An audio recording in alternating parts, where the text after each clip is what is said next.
এখন সামারের সিজন চলছে তো প্রচুর আম এসছে লন্ডনে বিভিন্ন জায়গায়, তবে বাংলাদেশি সব যেগুলো আছে সেখানে আর কি দারুণ আম আসছে, তবে দেখে একটু নিতে হবে আর কি, কিছু কিছু আম একটু কাঁচা। তো এইটা আমরা নিয়ে এসেছি হোয়াইট চ্যাপেল থেকে।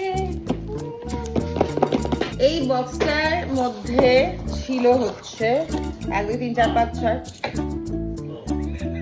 আরে আম তো ছিল, কটা আম আছে সেটা বল। এই বক্সটা এখন 6টা আম আছে, কারণ আমি একটা আত্মসাৎ করেছি, টোটাল 7টা ছিল। কত কেজি বলতে পারবো না, বাট এই বক্সের দাম পড়েছে আমাদের 9 পাউন্ড সামথিং মতো। মোটামুটি সবকটা আমি অল্প বাজে নয়, ভালো কটা আমি অল্প বিস্তর সুন্দর পাকা পাকা টাইপের আছে,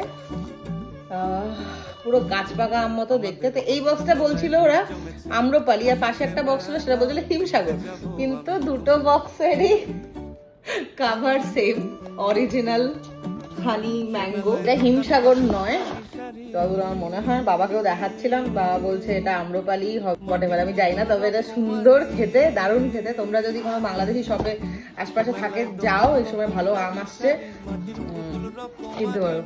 হ্যাঁ, ইন্ডিয়ান শপ থেকে আনা হয়েছিল কয়েক সপ্তাহ, ওটা আর কি সুজনের বেশি ভালো লেগেছে এইটার থেকে, নাকি বাদামি ম্যাঙ্গো আনা হয়েছিল, মানে আমটার নামই বাদামি, পুরো হলুদ একদম। এনার তো আমার পুরো হলুদ আম বেশি ভালো লাগে রাদার দ্যান সবজি, তাই তো? সেটা ভালো লাগে না তোমার? তুমি তো খাওয়াই নি, তুমি তো বুঝবে। ও, আর একটা জিনিস যেটা আনা হয়েছে সেটা আর কি সুজন বানাবে, দ্যাট ইজ লাচ্ছা সিমুই। নর্মাল সিমুইও ছিল, লাচ্ছা সিমুই ছিল। তো স্যার নিয়ে এসছে এটা, স্যার নাকি আমাদের করে খাওয়াবেন, এরকম দাম। আর আনা হয়েছে হচ্ছে মুড়ি, আমার ফেভারিট বাঙালি মুড়ি, রুচির মুড়ি, প্রপার বাঙালি মুড়ির ফিল পাওয়া যায়, তো সেটা বাংলাদেশি দোকান থেকে আমরা গেলে নিয়ে আসি। এখানে সাউথ ইন্ডিয়ান শপেও মুড়ি আছে, তবে সেই মুড়িগুলো একটু খেতে একটু ডিফারেন্ট লাগে, আমার মনে হয় কিছু ইউরিয়া কন্টেন্ট বা কিছু সামথিং ডিফারেন্ট হবে, আমি জানি না। তো 2 প্যাকেট রুচির মুড়ি নিয়ে এসেছি।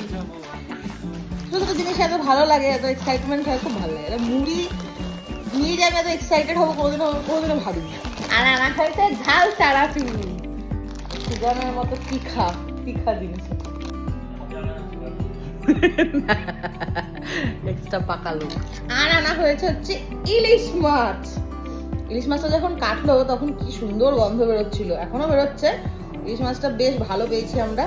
এখন দাম যাচ্ছে হচ্ছে 20 পাউন্ড মতো পার কেজি, আর 18 পাউন্ডেরও দেখলাম, তবে 18 না 15 পাউন্ড ছিল, তার থেকে 20 পাউন্ডের যেটা ছিল সেটা একটু ভালো লাগলো আমাদের, একটু বেশি পিঙ্ক টাইপের, আর গন্ধটা তো কাটার পর খুব ভালো লাগলো, তো আমরা সেটা কিনে নিয়ে এসেছি। কাঁচা লঙ্কা এখানেও পাওয়া যায়, তো যাই হোক সামনে ছিল নিয়ে আসা হয়েছে। So excited.